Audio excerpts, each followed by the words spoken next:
I'm almost about to say good morning. Uh, I know it's almost good night.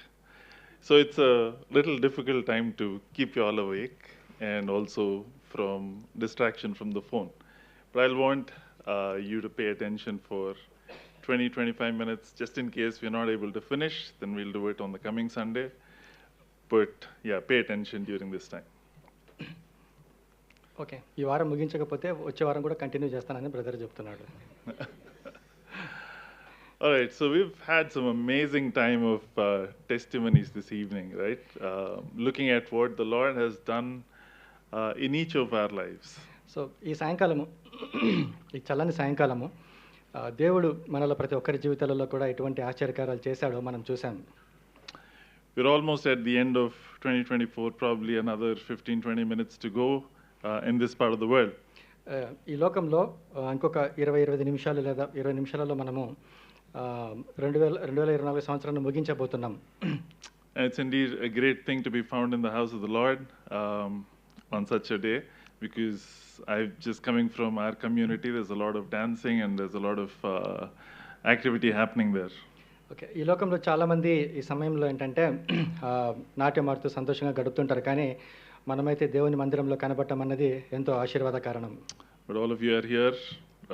Didn't think it'll be a full house, but praise God, all of you are here. 30 minutes and we'll try and hear God's word. Want your attention. Okay. ఒక అరగంట పాటు మనం దేవుని వాక్యాన్ని ధ్యానిద్దాం.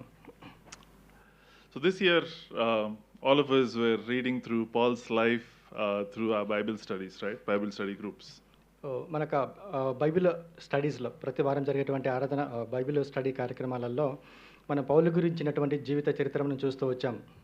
Thought it would be a great idea to look at one of the letters that Paul wrote. And so this evening we'll look at one of the letters that he's written. So ఆ క్రమంలో పౌలు రాసినటువంటి అనేక పత్రికలలో ఒక పత్రికను ఇప్పుడు చూద్దామనేది నా కోరిక, నా తలంపు. Many times when Paul wrote his letters, he used the example of a race or an example of an athlete. And so we will talk about one of that example. పౌలు రాసిన పత్రికలలో మనం తరచుగా ఏం చూస్తూ ఉంటామంటే పరుగు పందెం అనేటువంటి మాటను, అలాగే క్రీడాకారుడు అనేటువంటి మాట మనం చూస్తూ ఉంటాం. దానిని ఇప్పుడు మనం ఒకసారి ధ్యానిద్దాం. As I was preparing this message, it just happened that I was also browsing, not at the same time. One of the evenings I was browsing the TV and I saw one program on Netflix. The name of the clip was Sprint. So నేను టీవీలో నెట్ఫ్లిక్స్లో ఒక కార్యక్రమం చూస్తూ ఉన్నాను. అదేంటంటే పరుగు పందెంలో స్ప్రింట్ అంటారంటే వేగంగా పరిగెత్తేటువంటి పరుగు పందెం. It's about champions in running. అందులో గొప్ప గొప్ప క్రీడాకారులు విజయవంతులు పరిగెడుతూ ఉంటారు. So our Christian life is not usually identified to a sprint race, but we will still learn from what can be done in a long distance race. So క్రైస్తవ జీవితాన్ని లేదా విశ్వాస జీవితాన్ని వేగంగా పరిగెత్తేటువంటి పరుగు పందెంతో పోల్చలేం, కానీ సుదీర్ఘ ప్రయాణము లేదా సుదూర ప్రాంతాల్లో పరిగెత్తేటువంటి పరుగు పందెంతో పోల్చవచ్చు. In India, I know we're not really fond of running, but we're fond of cricket. But in other countries, running is a major sport. భారతదేశంలో అయితే పరుగు పందెం అంటే ఈ ఆటకి పెద్ద ఆదరణ లేదు, కానీ పాశ్చాత్య దేశాలలో ఈ పరుగు పందెం అనేటువంటి క్రీడకు ఆటకు చాలా ఆదరణ ఉంది. Some of the observations of these athletes is they have a very good discipline, they have dedication, and they have a lot of focus. ఈ క్రీడాకారులు మనం గమనించినట్లయితే వాళ్ళకున్న లక్షణాలు ఏంటంటే వాళ్ళకు ఒక సమర్పణ ఉంటుంది, వాళ్ళకి శ్రద్ధ ఉంటుంది, ఫోకస్ ఉంటుంది. They're so determined, like they make sure that they eat on time, they sleep on time, they don't unnecessarily eat, they are very restricted to what they're doing. వాళ్ళు ఎటువంటి తీర్మానం కలిగి ఉంటారు, ఎటువంటి నిశ్చయత కలిగి ఉంటారంటే వాళ్ళు ఏం తిన్నా వాళ్ళు తినేటువంటి తిండి కానీ పడుకోవటం కానీ అన్ని ఒక క్రమ పద్ధతిలో క్రమశిక్షణలో డిసిప్లిన్గా ఉంటుంది. They're always thinking about the sport. వాళ్ళు నిరంతరము వాళ్ళు ఆట గురించి ఆలోచన చేస్తూ ఉంటారు. They're very disciplined. They don't stay up late, they finish things by time and sleep on time. వాళ్ళ జీవితము చాలా క్రమశిక్షణతో కూడుకొని ఉంటుంది. వాళ్ళు సమయాన్ని వృధా చేయడం కానీ. Then they spend a lot of time working out, discipline, and then a lot of time in practice. ఈ క్రీడాకారులు వాళ్ళు ఏం చేస్తారంటే చాలా సమయాన్ని వాళ్ళు ఆట కోసం, ప్రాక్టీస్ కోసం, అంటే సాధన కోసం కేటాయిస్తూ ఉంటారు. వాళ్ళు Their focus is always about winning that race. Even though they are not running, they're still thinking about how will it be when I win that race. వాళ్ళ శ్రద్ధ, వాళ్ళ ఫోకస్ ఎలా ఉంటుందంటే ఎప్పుడు కూడా వాళ్ళు బహుమతి గెలవాలి అన్నటువంటి ఆలోచనే కలిగి ఉంటారు వాళ్ళు. How will it be when I raise that title, when I have that medal in my neck? నేను ఆ పరుగు పందెంలో గెలిచినప్పుడు అది ఎలా ఉంటుంది నాకు, వాళ్ళు నా మెడలో వాళ్ళు పతకం ఇచ్చినప్పుడు నాకు ఎలా ఉంటుంది అనేటువంటి తలంపు కలిగి ఉంటారు. They're not thinking about a second place, they're only thinking about the first place. వాళ్ళు రెండో స్థానం గురించి ఎప్పుడు ఆలోచన చేయరు కానీ మొదటి స్థానం గురించే ఎప్పుడు ఆలోచన చేస్తూ ఉంటారు. Let us read from Philippians 3:12 to 14 this evening and help us set ourselves to welcome the new year 2025. ఫిలిప్పీలకు రాసిన పత్రిక 3వ అధ్యాయము 12, 13, 14 వచనాలు చదువుతూ మనము 2025 సంవత్సరానికి ఆహ్వానం పలుకుదాం. నేను చదువుతాను. ఫిలిప్పీలకు రాసిన పత్రిక 3వ అధ్యాయము 12, 13, 14 వచనాలు. ఇదివరకే నేను గెలిచి తినని అయినను, ఇదివరకే సంపూర్ణ సిద్ధి పొంది తినని అయినను నేను అనుకొనట లేదు కానీ నేను దేని నిమిత్తము క్రీస్తు యేసు చేత పట్టబడితేనో దానిని పట్టుకొనవలనని పరిగెత్తుచున్నాను. సహోదరులారా, నేను ఇదివరకే పట్టుకొని ఉన్నానని తలంచుకొనను. అయితే ఒకటి చేయుచున్నాను, వెనుక ఉన్నవి మరచి ముందున్న వాటి కొరకై వేగిరపడుచు క్రీస్తు యేసునందు దేవుని ఉన్నతమైన పిలుపునకు కలుగు బహుమానమును పొందవలనని గురి ఎద్దకే పరిగెత్తుచున్నాను. Let's quickly pray. Heavenly Father, thank you, Lord, for this wonderful evening that you've given, a wonderful year that you've given. Lord, as we are at the threshold of entering into a new year, pray, Lord, that you will help us. Especially pray, Lord, during this time as we meditate on your word, that your voice be heard and your presence be felt. Lord, as we look towards your promises for 2025, we pray, Lord, that you will help us through this meditation. Make this fruitful to everybody. In Jesus' precious name we pray. Amen. Amen.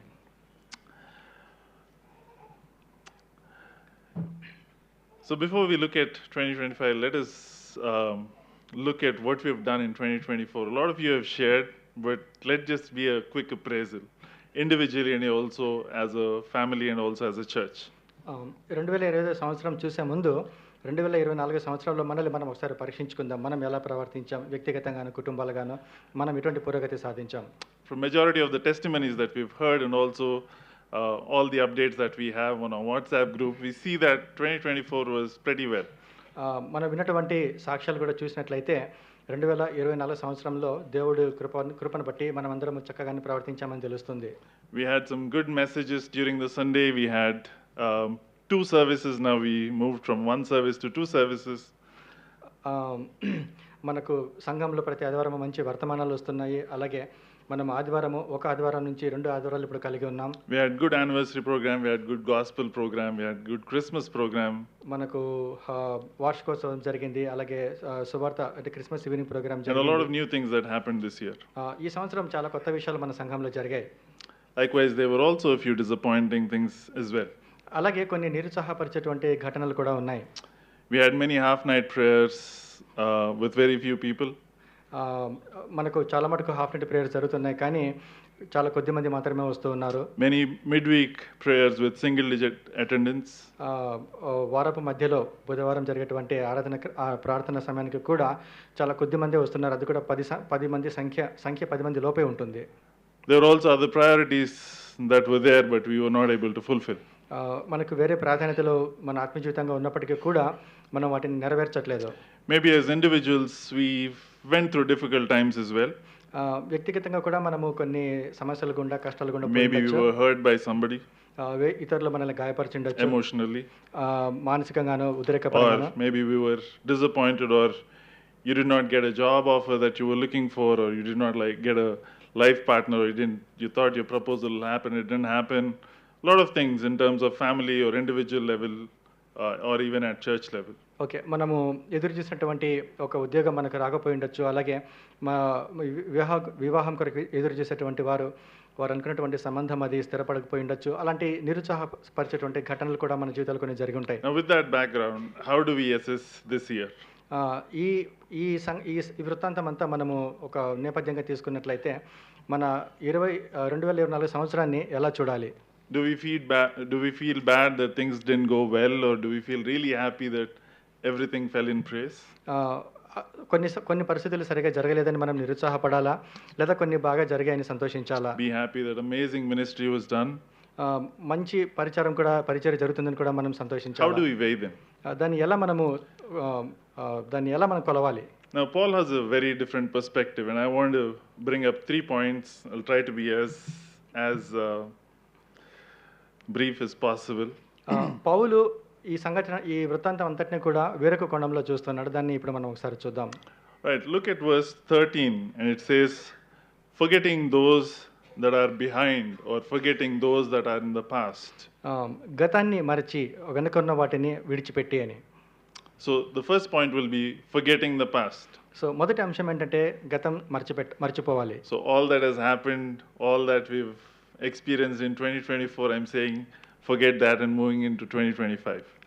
ఇప్పుడు చెప్పదలుచుకున్న అంశం ఏంటంటే 2024 సంవత్సరంలో గతంలో ఏం జరిగిందో అదంతా కూడా దాన్ని మనం మర్చిపోయి లేదా విడిచిపెట్టి 2025 సంవత్సరంలోకి అడుగు పెట్టాలి. Obviously Paul is not telling forget everything, but don't be burdened by that past. పౌలు చెప్పేది ఏంటంటే దాన్ని గతం మొత్తం పూర్తిగా మర్చిపోమని కాదు, కానీ అది మిమ్మల్ని కృంగదీయకుండా చూసుకోండి అని దాని What he's saying is we must not live in the past. దాని అర్థం ఏంటంటే మనం గతంలో జీవించకూడదు అని అర్థం. What has happened in the past is past and we must keep moving forward. గతంలో జరిగింది ఏదో జరిగిపోయింది, గతం గతః, కానీ మనం అక్కడే ఉండిపోకూడదు, మనం ఇంకా ముందుకెళ్ళాలి. There are two reasons why he's saying forget the past. మనం గతాన్ని ఎందుకు మర్చిపోవాలి అన్న దాని గురించి రెండు కారణాలు చెప్తున్నాడు. First is we have a tendency to fixate on the past. ఒక కారణం ఏంటంటే చాలా మంది గతంలో అలా ఉండిపోతారు. Probably because of the bad experiences that they've gone through, or because something happened and they just hold it in their heart. గతంలో జరిగినటువంటి చేదు అనుభవాలు కానీ బాధ పెట్టేటువంటి సంఘటనలు కానీ జరిగినప్పుడు వాటికి అలాగే అంటి పెట్టుకొని గతంలో ఉండిపోతారు. They keep that in their heart and they are weighed by it. అవి అది హృదయాలలో అలాగే ఉండిపోవడం వల్ల అవి మిమ్మల్ని కృంగదీస్తాయి. It eats them up. అవి మిమ్మల్ని తినేస్తాయి కూడా. We also remember times where we have stumbled, we have fallen backwards, or and we will never try again. కొన్నిసార్లు మనం ఏం చేస్తామంటే కొన్నిసార్లు ప్రయత్నం చేసేటప్పుడు తడబడతాం, పడిపోతాం, కానీ ఇంకోసారి నేను అలా చేయకూడదు అని అలాంటి తీర్మానాలు తీసుకుంటాం. How we deal with the painful times of the past will determine how we live in the present. గతంలో జరిగినటువంటి చేదు అనుభవాలను మనం ఎలా డీల్ చేసాం, వాటిని ఎలా మనం ఎదుర్కొన్నామన్న దాన్ని బట్టి మన వర్తమానం ఆధారపడి ఉంటుంది. Definitely they have happened, they will definitely have some influence, but we should learn from that pain and move on. వాటి ప్రభావం మన మీద ఉంటుంది, కానీ మనం అక్కడే ఉండిపోకూడదు, మనం ముందుకు వెళ్ళాలి. What God has forgiven should not be taken as a burden again. దేవుడు క్షమించిన దానిని మనము ఒక భారంగా తీసుకొని మనల్ని మనం క్షమించుకోకుండా అలా ఉండిపోకూడదు. It is very easy to say but very difficult to follow, but that is what the Lord is saying through Paul. చెప్పడం తేలిక కానీ పాటించడం కష్టం, కానీ పౌలు అదే చెప్తున్నాడు. Second thing is, the first thing, forget the past, and then we do not have a tendency to fix it on the past, but the second one is we have a tendency to rest on the past. రెండవ అంశం ఏంటంటే మనము మొదటి అంశము గతం విడిచిపెట్టాలి, అందులో జీవించకూడదు. రెండవది ఏంటంటే మనము గతంలో కొన్నిసార్లు అలా రెస్ట్ తీసుకున్నట్లుగా అంటే అలా జ్ఞాపకాలతో అలా ఉండిపోతాం. And this time it's probably because of the victories that we've had in the year. కొన్నిసార్లు గతంలో మనం సాధించిన విజయాల్ని బట్టి మనం అక్కడే ఉండిపోతాం. We are happy and content to remember them for a long time and we live in that great bubble. మనం సాధించినటువంటి గొప్ప గొప్ప ఘనకార్యాలను బట్టి పొంగిపోతూ అక్కడే అలాగే ఉండిపోతుంటాం. This happens to a lot of people. ఇది చాలా మంది కూడా ఇది మనందరికీ సంభవిస్తూ ఉంటుంది. Paul determined that we should not rest on our victories. కానీ పౌలు ఏమంటున్నాడంటే మనం సాధించిన విజయాలను బట్టి మనం అక్కడే ఉండిపోకూడదు. An accomplishment, but move forward. మనం ఏం సాధించినా సరే ఆ ఘనకార్యాలన్నింటినీ మనం పక్కన పెట్టి మనం ముందుకెళ్ళాలి. A lot of times Christians are talking about great experiences, great times of faith, but probably they're not doing really well in their life right now. చాలా మంది క్రైస్తవులు గతంలో వారు ఎలాంటి గొప్ప విశ్వాస జీవితాన్ని కలిగి ఉన్నారో మాట్లాడుతుంటారు, కానీ అక్కడే ఉండిపోతారు, కానీ ఇప్పుడు వర్తమానంలోకి రారు. If at all there was one person who could talk about the past with a lot of pride and with a lot of things to speak about, that is Paul. ఒకవేళ గతం గురించి ఎవరికైనా మాట్లాడే హక్కు లేదా అర్హత ఉంది అంటే అది పౌలు మాత్రమే. He is not talking, he is saying forget the past and look forward, press on. కానీ ఆయన ఏమంటున్నాడంటే గతంలో ఉండిపోకండి, దాన్ని మర్చిపోండి లేదా విడిచిపెట్టండి, ముందుకు వేగంగా పరిగెత్తండి అని చెప్తున్నాడు. So that's the first thing. We are entering into 2025 and then here I'm saying forget all that you've probably experienced and start afresh, or look forward, press on. మనం ఇప్పుడు నేర్చుకోవాల్సిన పాఠం అదే. ఈ 2025 సంవత్సరంలోకి అడుగు పెట్టేటప్పుడు గతంలో జరిగిన విషయాలన్నీ మనం మర్చిపోయి లేదా విడిచిపెట్టి మనము నూతన ఉత్సాహంతో ముందుకు పరిగెత్తాలి. Don't live in the past. Let not the past disappointments bring you down or overwhelm you. At the same time, let not the victories puff you up. పౌలు ఏమంటున్నాడంటే గతంలో మీకు సంభవించినటువంటి చేదు అనుభవాలని తలుచుకుంటూ అవి మిమ్మల్ని కృంగదీసేటట్లుగా అలా ఉండిపోకండి. లేదా ఒకవేళ గతంలో మీరు సాధించినటువంటి గొప్ప కార్యాలు ఏమన్నా ఉంటే వాటిని బట్టి మీరు పొంగిపోతూ అక్కడే ఉండిపోకండి. In both cases, we tend to be stuck in the past. ఈ 2 సందర్భాలలో కూడా మనము గతంలో అలా ఇరుక్కుపోతాం లేదా చిక్కుకుపోతాం. But he's saying, look and press on forward. కానీ పౌలు ఏమంటున్నాడంటే అలా మనం ఉండిపోకూడదు, ముందుకు వెళ్ళాలి. So first, forget the past. The second is what we do in the present. మొదటిది గతం మర్చిపోవాలి. రెండవది ఇప్పుడు వర్తమానంలో మనం ఏం చేయాలి? Evaluate your present and be intentional about growing in the Lord. నీ యొక్క వర్తమానాన్ని మూల్యాంకనం చేసుకొని లేదా సమీక్షించుకొని దేవునిలో మనం ఎలా ఎదగాలి అన్నదాన్ని బట్టి ఆలోచన చేయాలి. As I was looking through that video of sprint race, right? After every practice, the coach comes and gives a lot of advice. He says, this is not the position to run. This is how you should breathe. This is how you should sprint. This is how you should do. So there's a lot of instruction that is given. ఆ పరుగు పందాలు ఆటలను చూసినప్పుడు శిక్షకుడు coach వచ్చి ఆటగాళ్ళకి ఏం చెప్తాడంటే నువ్వు ఇలా చేయకూడదు, ఇలా చేయాలి, నువ్వు ఇలా పరిగెత్తాలి, నీ యొక్క శరీరాన్ని ఇలా నిలుపుకోవాలి అన్నటువంటి ఫీడ్బ్యాక్ల సమాచారం ఇస్తూ ఉంటాడు. There's a lot of things that they do to basically have their entire position change as well. కొన్నిసార్లు ఏమంటారంటే ఆటగాళ్ళ యొక్క శరీరాన్ని వాళ్ళు బ్యాలెన్స్గా ఎలా ఉంచుకోవాలి అన్న విషయాలు కూడా చెప్తూ ఉంటారు. What could have been done better in 2024? ఈ 2024 సంవత్సరంలో ఇంకా ఏం చక్కగా చేసి ఉండొచ్చు, ఇంకా ఏం మంచిగా చేసి ఉండొచ్చు అన్నదాన్ని బట్టి మనం ఒకసారి సమీక్షించుకోవాలి. One thing you will always have to remember is unless you have an intent to change, intent to improve, intent to grow, you will not change.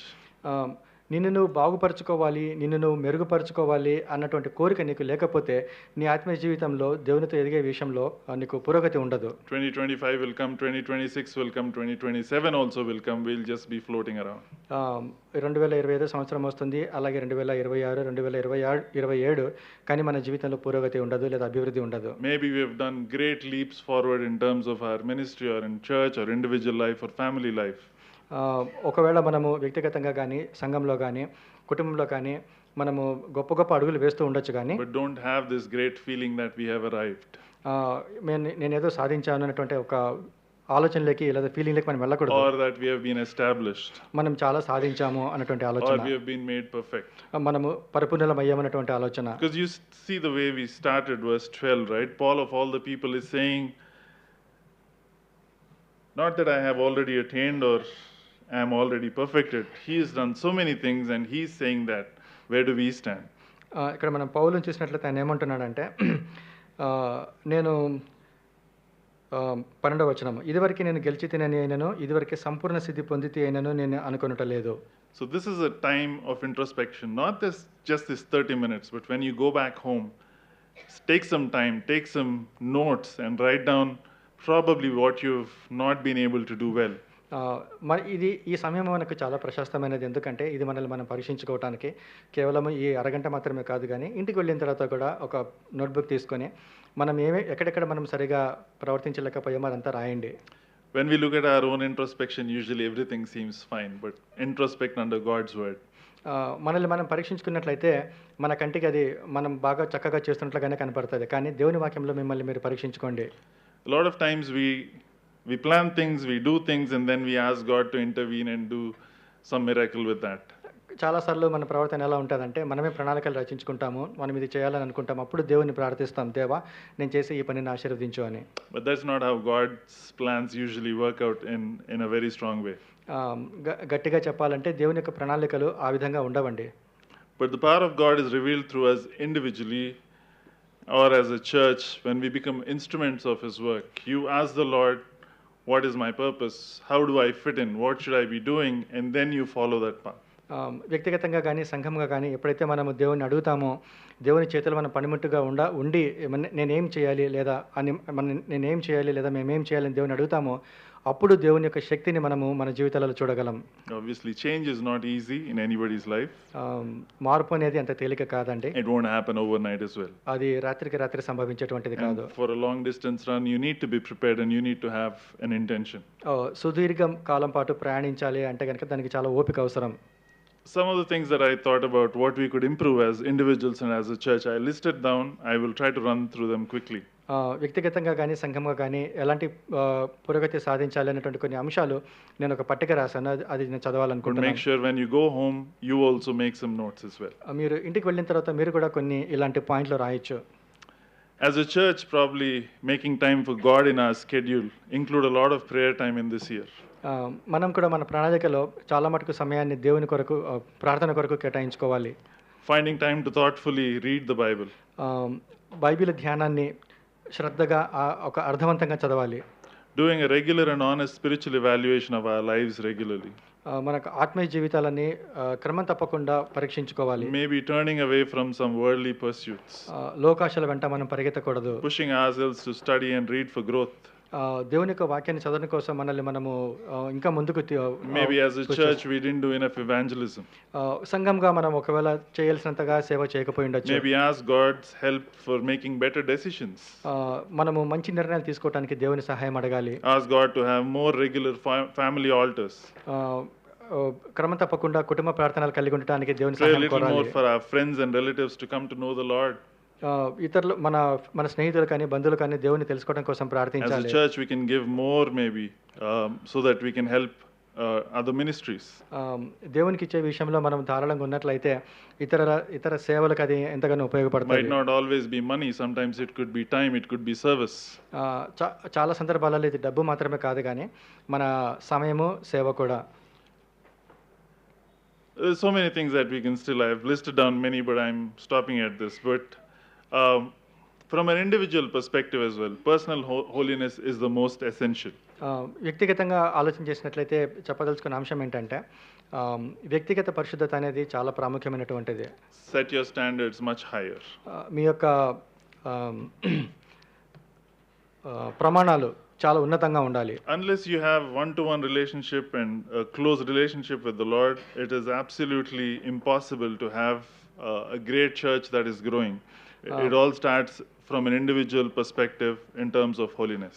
వ్యక్తిగతంగా మనలో ప్రతి ఒక్కరం కూడా దేవునితో సరైనటువంటి సన్నిహిత సంబంధం కలిగి ఉండకపోతే సంఘంగా కూడా మనము అభివృద్ధి చెందలేం. Take time to evaluate, introspect and show intent to grow in the Lord even more this year.